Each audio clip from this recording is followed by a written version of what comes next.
न त काम छ न त खल्तीमा दाम नै छ। 30 वर्ष लागिसक्यो, न त आफ्नो सपना साकारै गर्न सकेका छु, न त एउटा केटी पट्याएर बिहे नै गर्न सकेका छु। त्यसमाथि पनि यो सुनको भाउ सुन्दा त दिमागको बत्ती नै जल्दो रहेछ।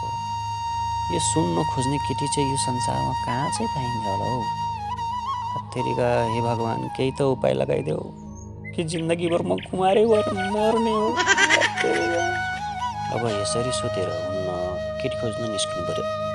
अब केटी खोज्दा खोज्दै गएँ म कमल पोखरी। त्यहाँ 3-4 केटीहरू रहेछ, तर डर लाग्यो, केटाहरू पनि साइडमा थियो। त्यही भएर म गएँ अर्को ठाउँमा, अर्को केटी एक्लै थिएँ। अनि उसलाई गएर सोधेँ तपाईँले बिहे गर्दाखेरि सुन चाहिन्छ कि नै भनेर। भनेको के त उसले थर्काएर मलाई आफ्नो बाटो लाग्नु, तर मलाई सुन चाहिँदैन, मलाई त iPhone 17 Pro Max चाहिन्छ। कहाँबाट ल्याउनु मैले iPhone 17 Pro Max? योचोटि मेरो बिहे नहुने भयो भगवान्।